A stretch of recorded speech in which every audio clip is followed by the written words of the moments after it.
During my wife's last prenatal checkup, the doctor started shaking as he viewed the ultrasound. He pulled me aside. "Leave this hospital immediately and get a divorce." "What do you mean?"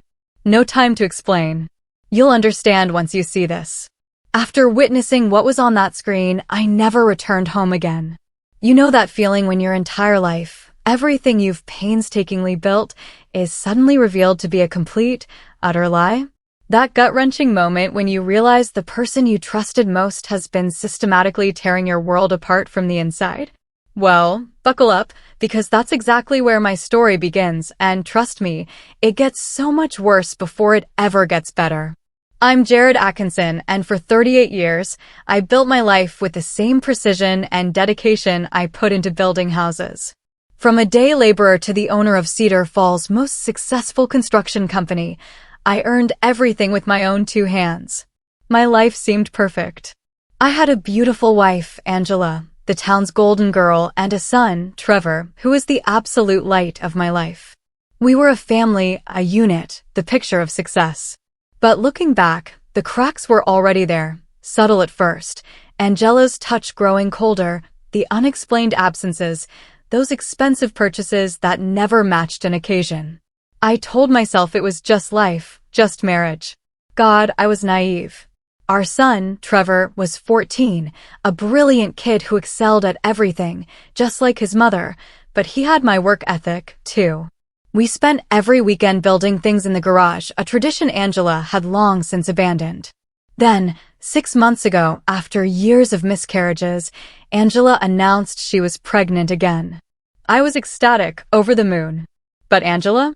She seemed distant, anxious. Dr. Harrington, our family doctor for over a decade, was monitoring her closely. I remember sitting in his waiting room, trying to shake off this terrible feeling. This pregnancy was nothing like when she carried Trevor. Back then, she glowed.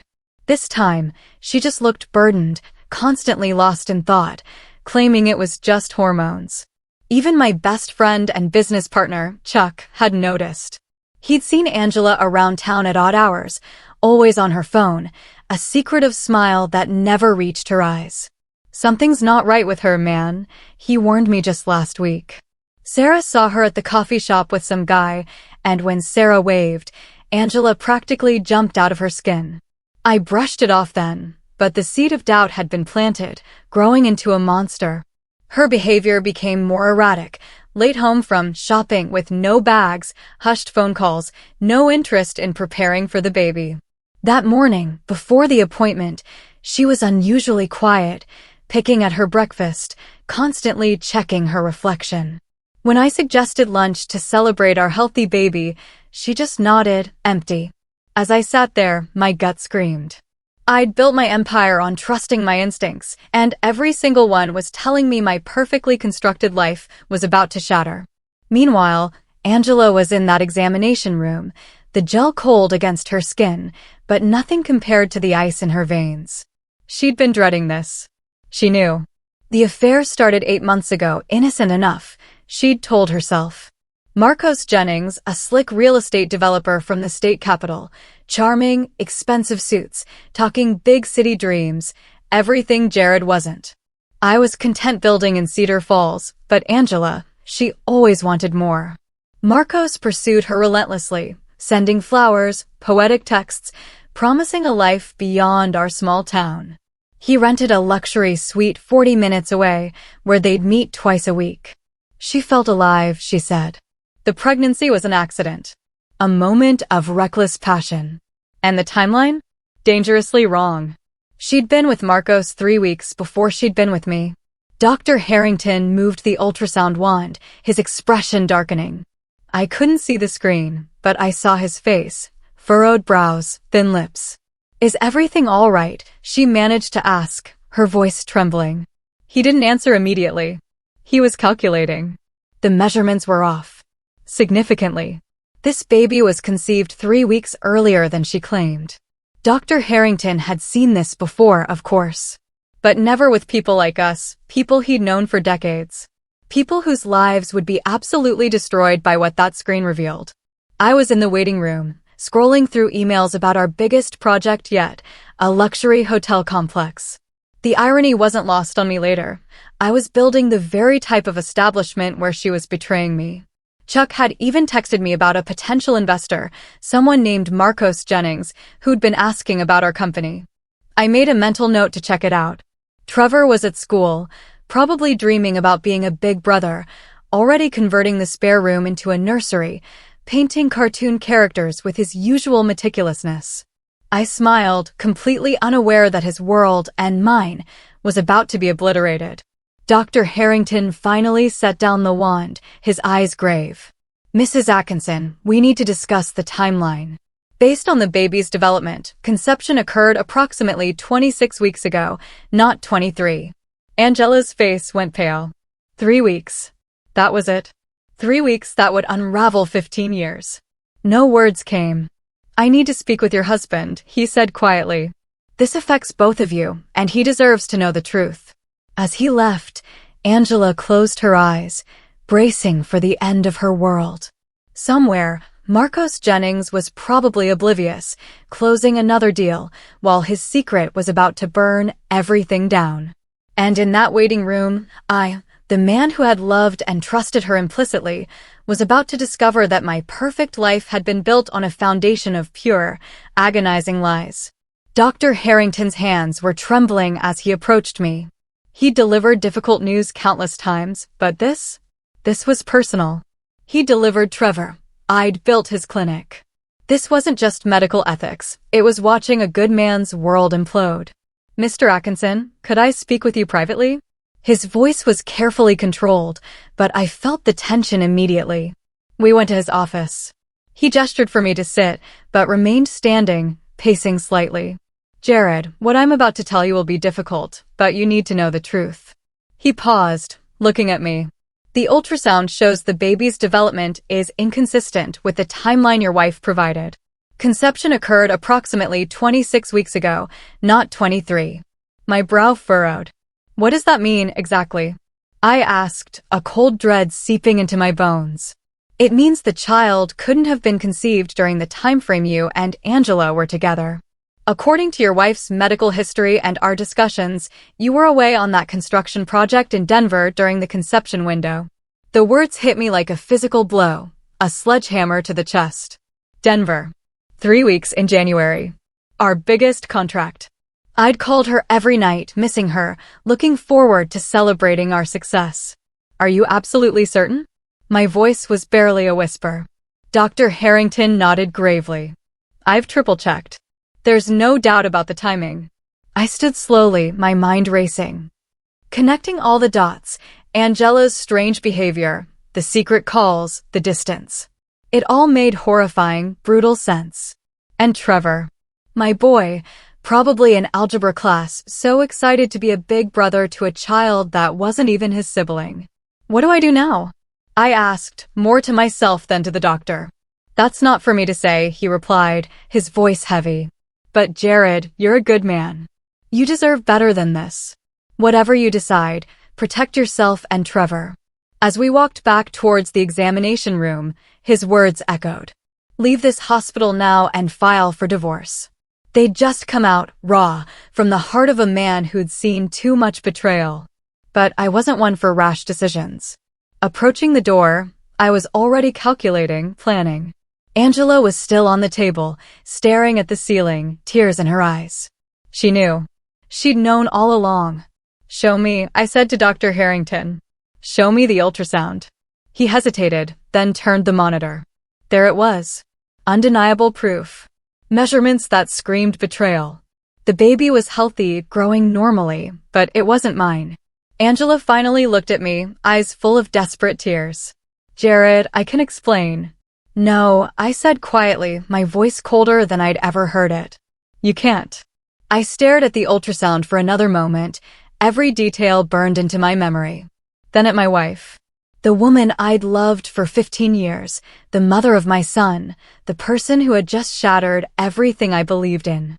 "We're going home," I said, my voice eerily calm. "We're going to have a conversation, and then you're going to tell me exactly who he is." Angela's face went white. "Jared, please." "Dr. Harrington," I interrupted, turning to him. Thank you for telling me the truth. Send me copies of everything, the ultrasound, the measurements, the timeline. Everything. As we left, Angela tried to speak, but I remained silent. My mind wasn't on the betrayal itself anymore. That reality was already processed. No, I was thinking about Trevor. His stability. My business. And the fact that somewhere in Cedar Falls, a man was walking around, thinking he'd gotten away with destroying my family. I built an empire with careful planning and methodical execution. I knew that success wasn't just hard work, it was working smart. As we drove home in silence, Angela crying softly beside me, I was already formulating a plan. A plan that would ensure justice was served in ways the legal system never could. The man who had spent 15 years building a life was about to spend however long it took tearing down the lives of those who betrayed him. And unlike my construction projects, this demolition would be personal, permanent, and absolutely devastating. That evening, I sat in my home office, surrounded by awards and photos that now felt like elaborate lies. Angela had retreated to the bedroom, claiming a headache. Trevor was doing homework, blissfully unaware his world was now spinning off its axis. I opened my laptop. My first search, Marcos Jennings. It didn't take long to find him. Jennings Development Group. Sleek website, luxury properties, Marcos the charismatic CEO. He was handsome in that polished, slick way I immediately found repulsive. All white teeth and expensive suits. The kind of man who'd never worked an honest day. His LinkedIn showed him at the same charity fundraiser where he'd met Angela. Social media screamed, attention seeker and luxury addict. Digging deeper, I found out Marcos was married to Samantha Jennings, a prominent attorney, with 10-year-old twin daughters. They lived in $1 million home. The irony was a punch to the gut. This man was destroying multiple families simultaneously. For the next week, I maintained my routine, a quiet storm brewing beneath the surface. I told Chuck Angela had pregnancy complications and needed rest, explaining her absence and my own distracted demeanor. Chuck, loyal as ever, handled extra responsibilities without question. I hired Paul Hines, a private investigator, a former detective specializing in infidelity cases. Discreet. Thorough. Exactly what I needed. Within 3 days, Paul had documented everything, Angela and Marcos's weekly meetings at the Grandview Hotel, photographs, timestamps. Damning. Angela was using money from our joint account for the hotel room, telling me she was shopping or visiting her sister. Instead, she was 40 minutes away, playing house with a man lying to his own family. But I wanted more. I needed the full scope of their betrayal to ensure my response was comprehensive and permanent. Paul's investigation revealed Marcos was planning to leave his wife and move Angela to the state capital, where they'd start fresh with their child and Angela's settlement from my divorce. She hadn't just been unfaithful, she was planning to destroy our family and take half of everything I'd built to fund her new life with another man's child. The depth of the deception was staggering. Trevor remained oblivious, excitedly planning for his new sibling, working on the nursery. Watching his innocent enthusiasm was torture, but it also hardened my resolve. He deserved better than a mother who could lie so thoroughly, and a stepfather who was equally dishonest. During this week, Angela grew increasingly nervous. She sensed my emotional distance, but seemed to think she could keep up the charade. She even had the audacity to ask about paint colors for the nursery, playing the role of devoted wife while continuing to meet Marcos twice weekly. My respect for her evaporated completely. The woman I loved was a skilled manipulator who could look me in the eye and lie without hesitation. It was a side of her I'd never seen, and it disgusted me more than the affair itself. On Friday evening, exactly 1 week after the ultrasound, I made my decision. No confrontation yet. That would only make them careful, or worse, make them flee. Instead, I would execute a plan that would expose their betrayal publicly, ensuring they faced consequences far beyond a simple divorce settlement. Reviewing Paul's latest report, I felt a familiar satisfaction, the kind I got from a perfectly planned construction project about to come to fruition. Angela and Marcos had made a fatal mistake. They underestimated a man who built an empire through patience, intelligence, and unwavering determination. They were about to learn that I wasn't just some simple small-town contractor. I was a man with resources, connections, and, most importantly, the ruthless focus to ensure that those who betrayed me would regret it for the rest of their lives. The hunting season was about to begin, and I had never missed my target. 2 weeks after the ultrasound, the trap was set. I'd spent every waking moment planning, using the same meticulous attention to detail that made Atkinson Construction a success. But this time, instead of building, I was preparing to systematically destroy. The key was the information Paul Hines had dug up on Marcos's business practices. Jennings' development group was heavily leveraged, with projects dependent on investor confidence. More critically, Marcos had been cutting corners on environmental regulations and safety standards. Violations that could lead to criminal charges if properly documented. My first move was strategic, seemingly innocent. I arranged a meeting with Marcos under the guise of a potential partnership.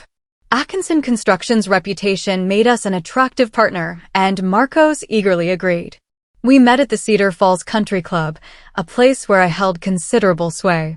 Marcos arrived in his expensive BMW, radiating arrogance, clearly believing he was about to close a lucrative deal with a simple small-town contractor. "Jared, I've heard incredible things about your company," Marcos said, extending his hand, a practiced smile plastered on his face. "I think we could do great things together." I shook his hand, noting the soft palm that had never held a hammer. "I'm always interested in working with ambitious developers. Tell me about your current projects."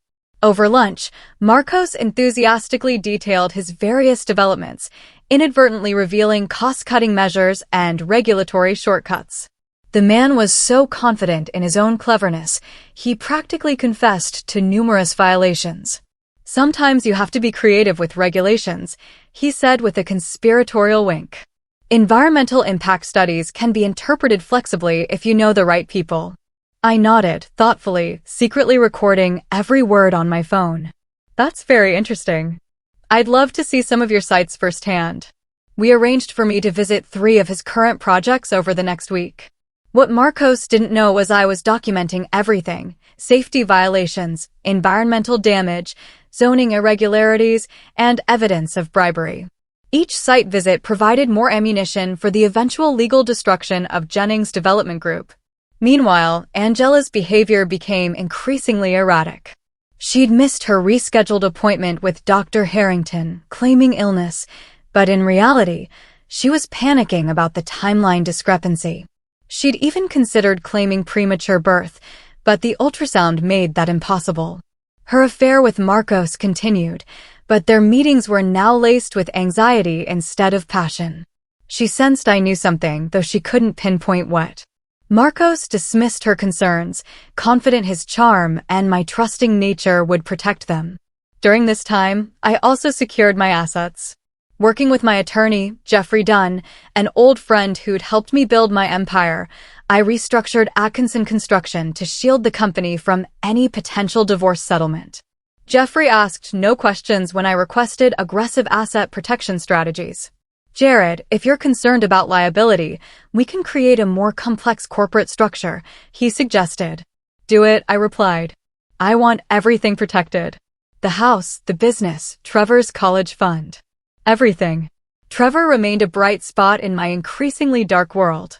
He continued working on the nursery, painting cartoon characters with the same precision I applied to my projects.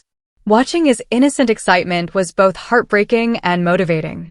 He deserved protection. On Thursday evening, Paul Hines delivered the final piece of evidence. Through surveillance and strategic information gathering, Paul discovered Marcos planned to leave Samantha within the month. Angela would file for divorce immediately after, claiming irreconcilable differences, then move to the capital with the baby. "They've got it all figured out," Paul reported. "Marcos has a deposit on a penthouse. Angela's researching high-asset divorce attorneys.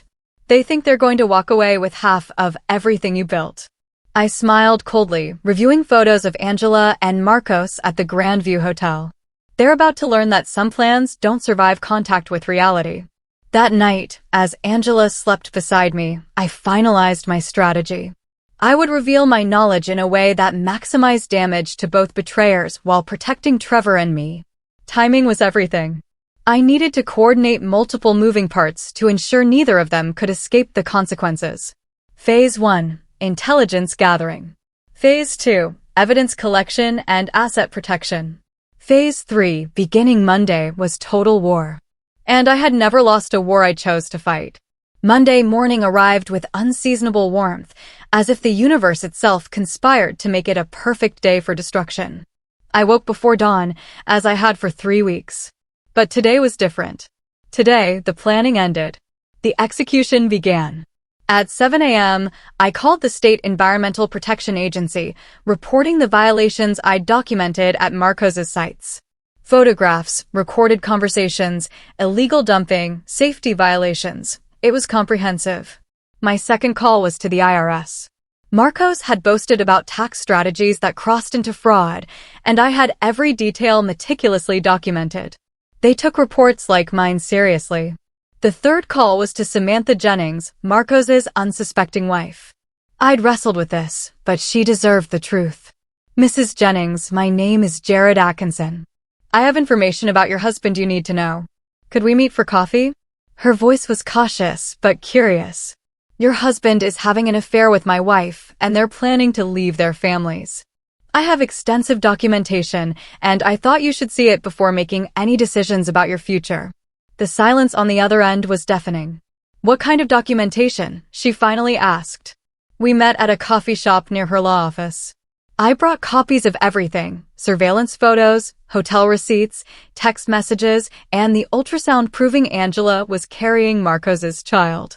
Samantha was impressive, intelligent, composed, and clearly devastated, but determined to handle it professionally. As a family law attorney, she grasped the implications instantly. This is comprehensive, she said, reviewing the documents. You've essentially built an airtight case against both of them. That was the intention, I replied. Your husband has been planning to leave you for my wife. They think they're going to take half of everything I've built to fund their new life together. Samantha's eyes hardened. Not if I file first. Marcos doesn't know I've been documenting his suspicious behavior for months. Combined with your evidence. We spent the next hour coordinating our strategies. She would file for divorce that afternoon, seeking full custody and forensic accounting of all Marcos's business dealings. Her connections would ensure the process was swift and aggressive. Meanwhile, Angela was at Dr. Harrington's office for her rescheduled appointment. She couldn't avoid it any longer. She sat nervously, completely unaware her world was already collapsing. At noon, I returned home. Angela was in the kitchen, preparing lunch with nervous energy. She looked up as I entered, attempting a smile that didn't reach her eyes. How was your morning? She asked, her voice artificially bright. Productive, I replied, setting my briefcase on the counter. We need to talk. Something in my tone made her freeze. She dreaded this, but hoped she could maintain the charade until the baby arrived. What about? She asked, though she already knew. I opened my briefcase and removed a manila folder, spreading its contents across the kitchen table. Surveillance photos, hotel receipts, ultrasound images, documented evidence of her affair. Overwhelming. Undeniable. Angela's face went white. Jared, I can. Explain. No, I said quietly. You can't. Because there is no explanation that justifies what you've done to our family. I sat across from her, my voice calm, controlled. I know about Marcos Jennings. I know about your weekly meetings at the Grandview Hotel. I know the baby you're carrying is his, not mine. And I know about your plan to divorce me and move to the state capital with my money. Angela began crying, but I felt nothing. The woman across from me was a stranger who'd systematically destroyed 15 years of trust. I also know, I continued, that you've been planning this for months. The hotel receipts go back to January, when I was in Denver closing the biggest deal of my career. While I was working 18-hour days to secure our future, you were planning to destroy it. Jared, please, she sobbed. It's not what you think. It's exactly what I think, I replied. But here's what you don't know. As of this morning, Marcos Jennings is facing federal environmental violation charges, IRS fraud investigations, and a divorce filing from his wife, who now has all the evidence of his affair. His business will be destroyed, his assets frozen, and his reputation ruined. Angela's crying stopped as the implications hit her. What did you do? I protected my family and ensured the people who betrayed us faced appropriate consequences, I said. Marcos won't be taking care of you or your baby. He'll be lucky if he's not in federal prison. As if on cue, Angela's phone buzzed. A text from Marcos, emergency. Need to talk immediately. Everything's falling apart. I watched her read it, seeing the exact moment she realized her carefully planned escape route had been eliminated. The man she betrayed her family for was about to become a liability, not a salvation. Pack your things, I said, standing up. You have until Trevor gets home from school to leave this house. After that, all communication goes through attorneys. Angela looked up, desperate. What about the baby? What about our family? This isn't our family anymore, I replied. And that isn't my child. You made your choices, Angela. Now you get to live with the consequences. As I walked toward my office to make another round of calls, I felt something I hadn't experienced in months, peace. The planning was over. The truth was revealed. Justice was being served. Phase 3 had begun, and it was proceeding exactly as designed. Within 24 hours of my revelation, their carefully constructed lies crumbled like a house built on sand. The speed and thoroughness of the collapse exceeded even my expectations, proving that dishonest people rarely limit their deception to just one area of their lives.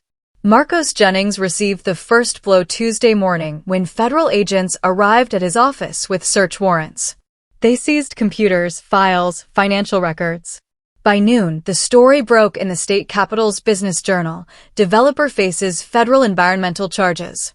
The second blow came that afternoon.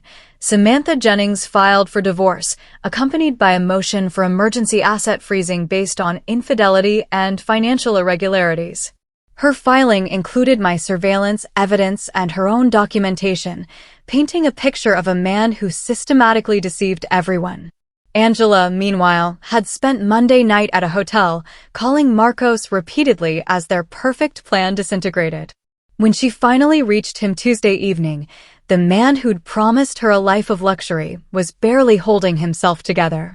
Everything's ruined, Marcos stammered, his voice stripped of its usual confidence. The feds seized everything. Samantha's frozen all our accounts. My investors are backing out. I don't know how this happened so fast. Jared happened, Angela replied bitterly. He knew everything. He's been planning this for weeks. As Angela explained the ultrasound revelation and my methodical investigation, Marcos realized the scope of the trap. The simple contractor he dismissed as an easy mark had orchestrated their destruction with the precision of a military strategist. We need to figure this out, he said, but his voice lacked conviction. There is no we anymore, Angela interrupted. You're about to lose everything, and I'm pregnant with your child. How exactly are you going to take care of us now? Marcos hung up, leaving Angela alone in that hotel room, surrounded by the wreckage of her choices. The man she betrayed her family for was exactly what I was, but in reverse. Where I was reliable, he was weak. Where I was principled, he was selfish. Where I fought for my family, he abandoned his responsibilities at the first sign of trouble. Wednesday brought more devastating news. The IRS announced a full audit of Jennings Development Group with potential criminal charges. 3 major investors pulled out of Marcos's projects, citing reputational concerns. His lawyer informed him the company would likely be forced into bankruptcy within 60 days. For Angela, the reality of her situation became stark. Her sister Muriel refused to let her stay, disgusted by her betrayal. Her parents, the once proud Moody family, were mortified, offering cold disapproval rather than support. Chuck, meanwhile, proved his loyalty by ensuring word of Angela's affair spread through Cedar Falls' tight-knit business community with surgical precision. By Wednesday evening, everyone who mattered knew exactly what had happened and where the blame lay. Public opinion was overwhelmingly supportive of me and contemptuous of Angela. Trevor handled the news with remarkable maturity, though I could see the pain in his eyes. "Is Mom ever coming home?" he asked Wednesday night as we worked on a new project in the garage, building a bookshelf for his room, replacing the nursery decorations he'd removed himself. "No," I replied honestly. "But we're going to be fine. We've always been a good team, and that's not going to change." "I'm sorry about the baby," Trevor said quietly. I was really excited about being a big brother. I put down my tools and looked at my son, the one genuine, valuable part of my marriage.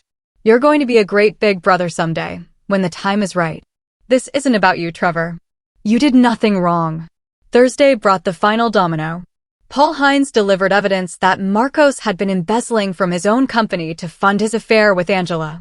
The expensive hotel suite, the gifts, even Angela's shopping sprees, all paid for with money stolen from investors. This was the final nail in Marcos's professional coffin. Within hours, warrants were issued for his arrest. He was picked up Thursday evening at his office, led away in handcuffs, local news cameras capturing every moment of his humiliation. Angela watched the arrest on the local news from her hotel room, her hand resting on her growing belly, realizing the full scope of what her choices had caused. The man she betrayed her family for wasn't just unfaithful and weak. He was a criminal who'd used her as an unwitting accomplice. Friday evening, exactly 1 week after I'd confronted Angela, I sat in my office reviewing the results of my campaign. Marcos Jennings was in federal custody, facing charges that would likely result in a decade in prison. His business was bankrupt, his assets seized, his reputation destroyed.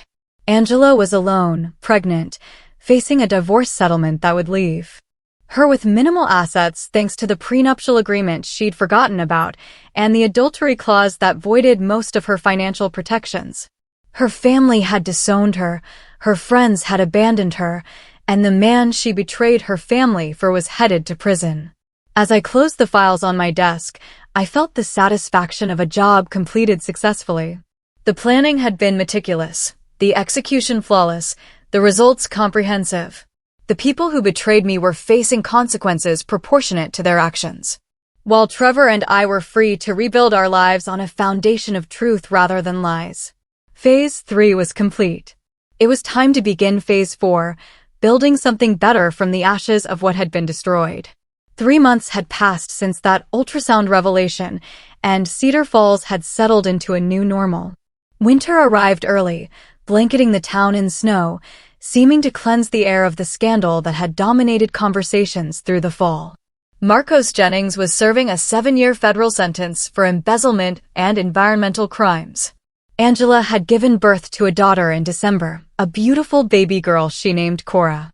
She faced motherhood alone in a small apartment, supported only by welfare and minimal alimony.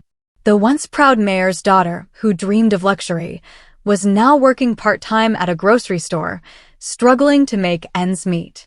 The irony was not lost on anyone. I, meanwhile, had thrived in ways that surprised even me.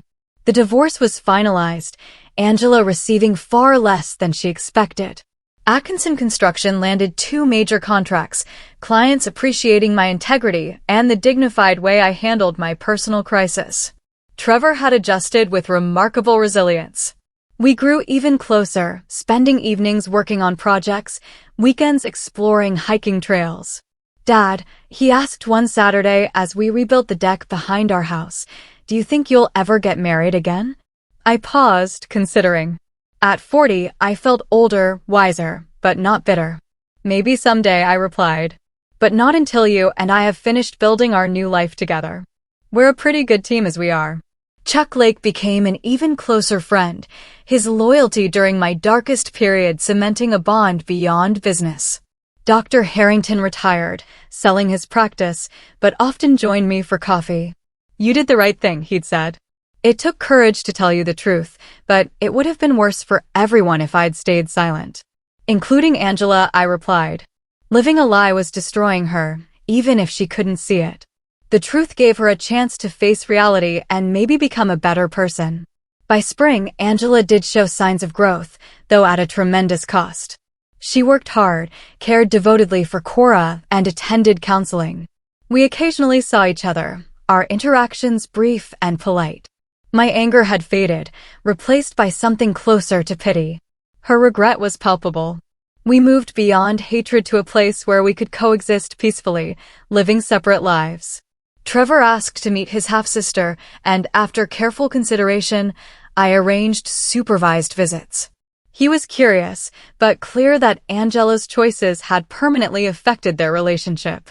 He was polite, but distant, protective of his loyalty to me. As spring turned to summer, I reflected on the year that changed everything.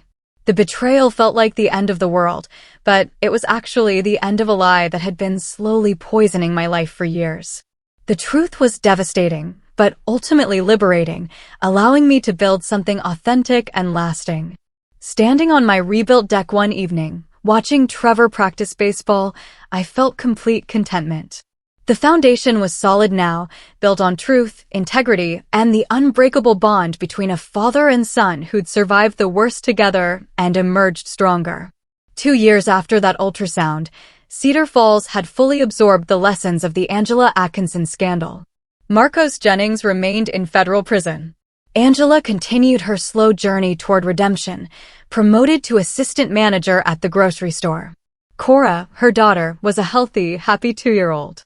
Trevor, now 16, visited his mother occasionally, but made it clear his primary loyalty remained with me.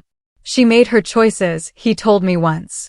I can respect that she's trying to do better without forgetting what she put us through. We attended her community college graduation, sitting in the back, leaving immediately after. She looked across the auditorium and nodded in acknowledgement, understanding our presence represented closure, not reconciliation. I found love again, approaching it with careful deliberation. Pearl Downing, a kind, intelligent widow, shared my values. Our relationship developed slowly, and Trevor approved, appreciating her respect for our bond. Atkinson Construction had grown dramatically, its reputation for integrity becoming its greatest asset. The scandal that could have destroyed me instead became proof of my principles. Chuck Lake was a full partner. Dr. Harrington, though retired, remained a respected figure, his courage often cited. Paul Hines, the PI, became something of a local celebrity. On a warm Saturday evening in June, exactly 3 years after the ultrasound, I stood on my deck, the same deck I'd rebuilt during the darkest period of my life. Chuck and Sarah were there. Pearl was helping Trevor prepare for his senior year. Jeffrey Dunn, my attorney, stopped by for the barbecue that had become an annual celebration of survival and renewal. Watching this gathering of genuine relationships, built on truth and mutual respect, I reflected on the journey. The betrayal that nearly destroyed me ultimately saved me from a life built on lies. The pain had led to growth and wisdom I wouldn't have gained any other way. Any regrets? Pearl asked, joining me at the deck railing. I considered the question seriously. About trusting too much initially? No. About how I handled the truth when I learned it? No. About the consequences that followed? No. I looked across the yard where Trevor was showing Chuck's youngest son how to swing a baseball bat, the same patient instruction I'd received from my own father decades ago. The only regret I have, I continued, is that it took a crisis to show me the difference between the life I thought I wanted and the life I actually needed. But even that wasn't really a mistake. It was education. Angela and Marcos had paid the full price for their betrayal, not through my revenge, but through the natural consequences of their choices. The foundation was solid now, built on bedrock. Whatever the future held, I knew I was ready for it, surrounded by people whose love was genuine and whose loyalty had been tested and proven.